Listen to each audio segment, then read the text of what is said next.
Hello guys, welcome back to Offended Outcast. Let me ask you something here. I've been thinking about this today. When was the last time society felt stable? I'm not talking perfect here or problem-free either. Just stable. I mean, take a second and really think about that. I mean, because over the last decade or so, it feels like we've been living inside one emergency after another.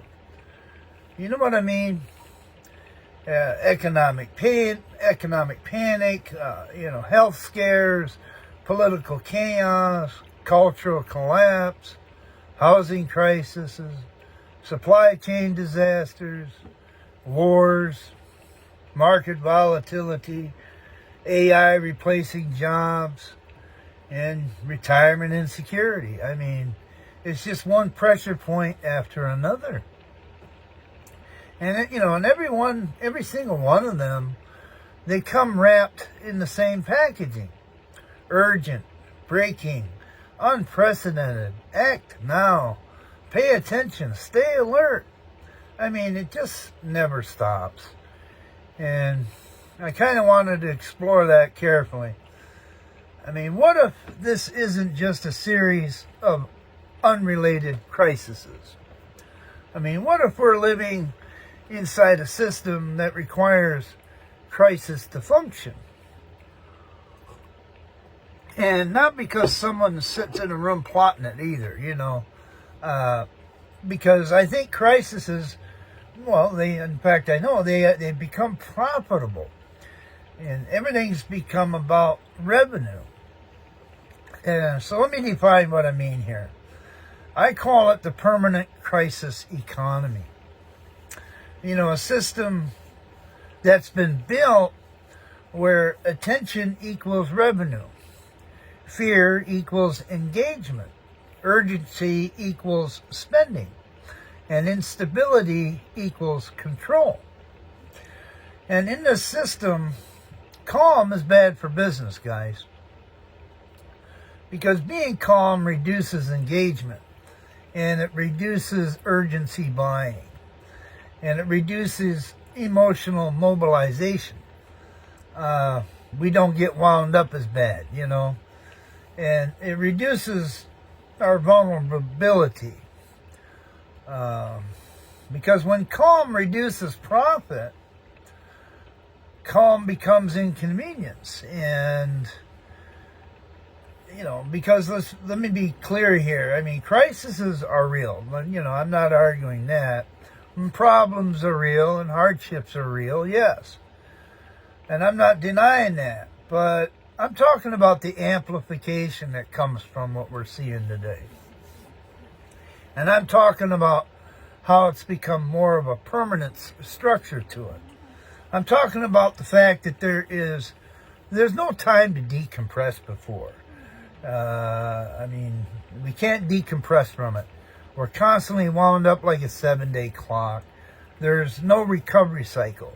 When I was a kid growing up, we sat at the couch, we watched the evening news, 6 o'clock, turn on the news, and, we caught the headlines and we watched the weather and a sports update. And then after that, you turn the TV off and and maybe or maybe not, we'd sit and talk about some of these things that we seen on the TV. You had time to decompress. You had time to digest everything. And today, they don't give us that option. It's just one hit, right after another. And it's just become a series of escalation. Because, like I said, years ago, it came in cycles. An event happened, it was reported, there was discussion. Well, then your life resumed. You went about the rest of your day. But today, that cycle never ends anymore. The stories never resolve. It mutates, and it layers, and it intensifies. And before you know it, your nervous system has processed one emergency and another one replaces it. then another. And, you know, hey, are you seeing this too? Are you feeling this too? If so, drop it down below. I mean, after all, yes, the crisis may be real. But here's where the system takes over, because that constant escalation is profitable. And that's the distinction I think I want to make here. So let's talk about incentives a little bit here. I mean, we're not pointing at villains here, because there is no real villain per se. I mean, what I'm talking about is incentives. Media organizations, after all, survive on our engagement. Let's face it. Because if you're watching, they're shoving ads at you. And engagement increases when our emotions increase. So the more wound up they can keep us, the more money they make. With fear, anger, shock, and outrage. I mean, these emotions keep people watching. And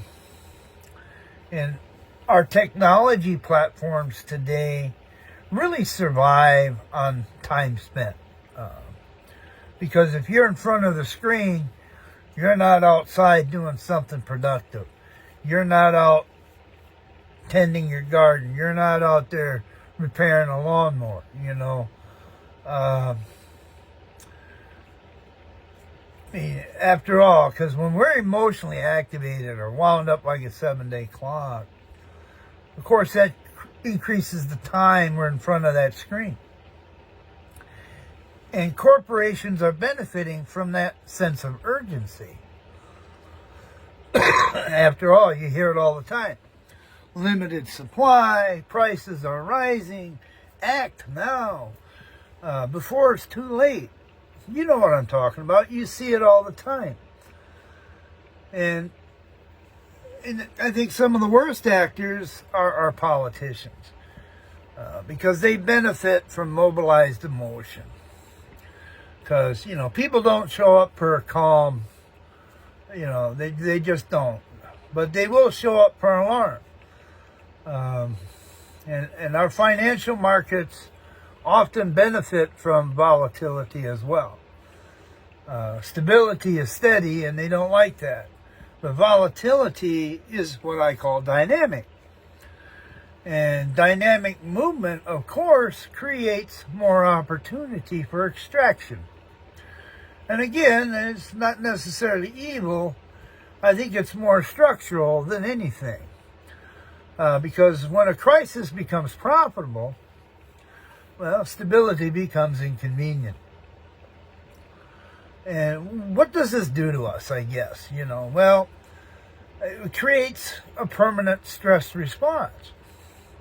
We suffer from low-grade anxiety, you know, elevated levels of whatever in our brains, and we're always on that constant lookout for danger. And let's face it, we're not designed to live that way. Especially as we get older. And I know many of my people here on this channel, well, they're over 60 like I am.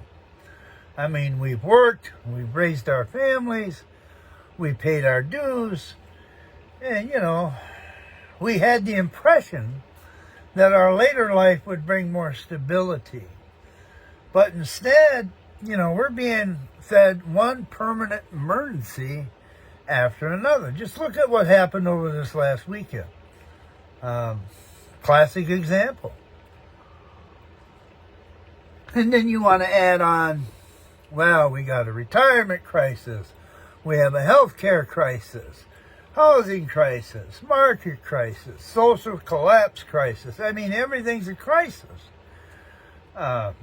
Just walking, taking your trash to the garbage can outside. Oh, it's a crisis. Everything's a crisis nowadays. And we're being told constantly that something is about to fall apart. Well, let me ask you this. I mean, do you feel more anxious today than you did 20 years ago? Because I know I do. And it probably has a lot to do with the fact that, of course, I run this channel. So I'm constantly in the news feeds, constantly in the social media scene, you know, for what I have to do for the channel. And so I'm constantly exposed to all this. And I'm having to pick a day every week where I am plugged from it. I may put out a video every day, but my videos are usually made a day or two before they actually come out. So I do take a day off, and I don't watch TV. I don't turn on the computer. No, I go take a walk with my dog. I sit on my porch and decompress from all this, because it can get to be too much. It really can. And this is not accidental, guys. I mean, this is environmental. With the advent of social media, or the internet, excuse me, this really brought this into focus. This really brought it into play. And it's really ramped up. Because, like I said, even 20 years ago, it wasn't like this. You still had a little peace and harmony in your life, and it wasn't this constant barrage of one problem after another. And I think the secret to success there is to just not participate, relegating what you're taking in every day. I mean, because permanent crises keep people reactive instead of proactive.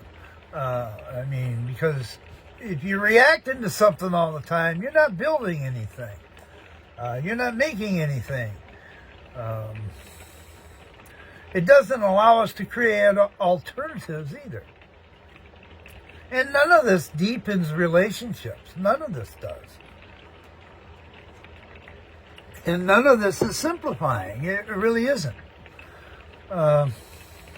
After all, you're scrolling, you're arguing, some people are defending identities, and they're forwarding, oh, look what I seen today, and they send it off to the next guy. Watch this, this crisis, No, I mean, you gotta say no.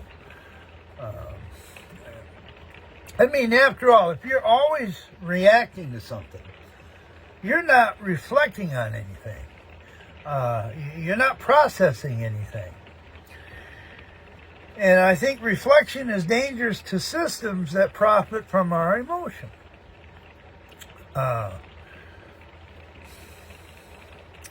When your mind is busy fighting all these digital fires, I guess is one way to call it, you don't have energy left to build something steady in your own backyard. Do you agree with that? Drop it down below. There's another layer here too. And it's the illusion of participation. Because we've been convinced that scrolling feels like involvement, that arguing feels like action, and sharing a headline feels civic. But often it's just more amplification. You're literally giving energy to the machine that keeps you activated and hyped up. And when did scrolling become mistaken for participation anyways? When did reacting become mistaken for solving a problem? And when did sharing outrage become mistaken for impact? And that's, it's not a criticism per se, it's a question. Because I've been guilty of it too. I think we all have. But here's what I've noticed. Because when there's no crisis headline, people start to focus locally. They actually get outside. They go repair something like the lawnmower maybe. Maybe they go plant something in the garden. They actually take the time to go and talk to their neighbors.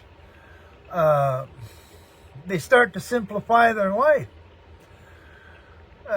But you have to be careful here, because when the next alarm sounds, Now suddenly all that attention starts to shift back outwards. Back to that screen. Back to the phone.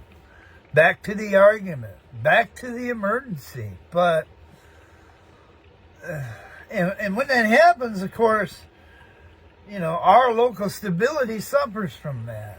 Because permanent crises, I think, keep your focus nationally, globally, digitally, instead of physically, in your own life, your immediate surroundings, in your own personal life. And of course, and this, of course, I think benefits the attention economy. I'm not saying ignore reality here, guys. I'm not saying that. And I'm not saying, you know, that at all. What I am saying is we got to find a way to manage our exposure to all this. Because there is a difference. I mean, it's one thing to be informed, yes, but you can do it without being inflamed and wound up like a 7-day clock.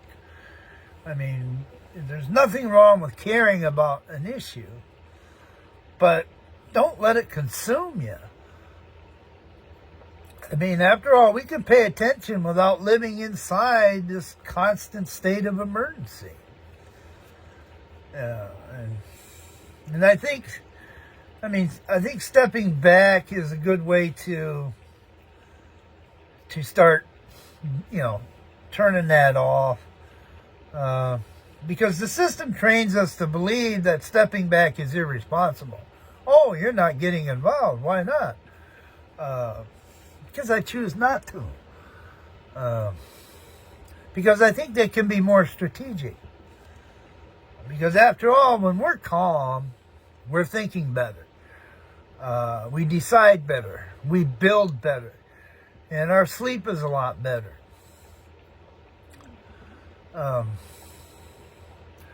You know, excuse me. Excuse me. After 60, after all, time starts to feel different, guys. We're less tolerant of chaos. I know I am. That's why I choose a quiet life over a noisy life, because it's just, I don't have the patience, the time, the effort. After all, our energy is more finite. And I think our priorities shift too. Because I don't know about you, I don't want adrenaline 24 hours a day. I really don't. I don't need it. I'm looking for something, more steadiness in my life. And but today's culture offers us none of that. They really don't. We're constantly being told that the markets are unstable, healthcare is unstable, social order is unstable, the future is unstable. And yes, I've hammered a lot of these topics on this channel, not to create fear, but to educate and to inform. And because how do you rest? I mean, if you don't step back and get away from it, you're not getting any rest. Because when everything feels urgent, well, nothing feels stable. And we need stability to thrive. I really think that. And especially as we get older in life. I mean, we're not going to be able to take down the crisis economy here, what I like to call it, overnight. And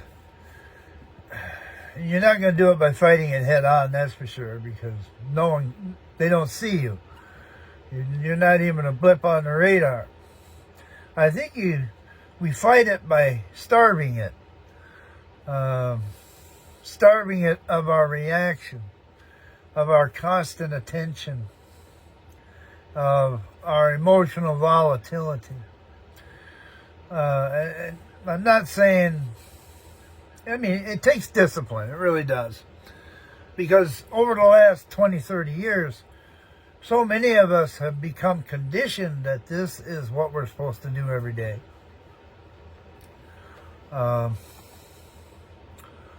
So I don't know. I want to try to offer some practical solutions, I guess. Limit it, for one. Schedule your news windows. I mean, life in small doses here. News cycles in small doses. And quit the endless scrolling, because that's, I see it especially out of our younger people. The constant drive to be scrolling, swiping right, what's next, what's next, what's next. I found something out interesting about YouTube, and this goes to this point, that the average attention view on a video is 6 minutes or less. So even though I'm well into this video of 20 minutes already, I've already lost 75% of the people watching this video. And I lost them in the first 6 minutes. And this is especially more prevalent in our younger viewers. And it's just this urge to keep scrolling and swiping. Well, give me the next hit. Give me that next endorphin. I think another good thing to do is don't turn on your phone first thing in the morning when you get up. I mean, I know I don't. I get up, I have my coffee, I tend to my dogs, I get a little decompression time, I kind of get a little time to think what I want to do for the day. Then it's like, okay, I'll pick it up and see what's coming at me. But, yeah, you need to protect yourself in the mornings, because it's so important. I hope that more people can focus on your daily routine and for yourself, instead of focusing on what's going on out here all the time. After all, how much effect are you going to have on it personally? What's the one thing you're going to be able to do to make an impact in that? To be honest with yourself, really, you can't. So I think it's more important to build something tangible. And whatever you do, protect your sleep like it's sacred. Make sure you get your sleep. Don't stay up till 3 in the morning,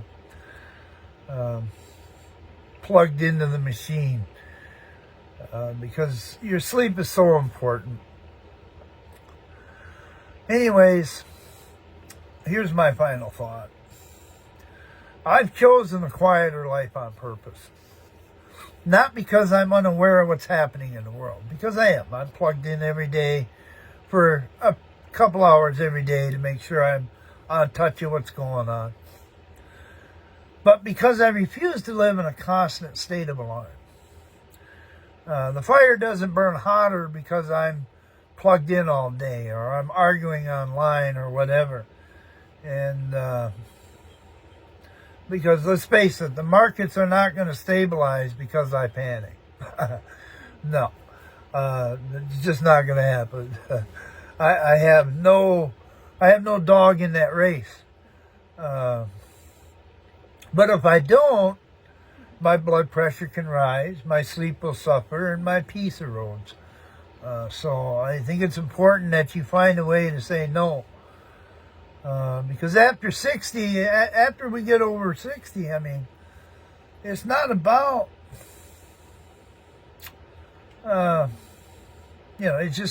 it's not important. It's not important. So let me leave you with this.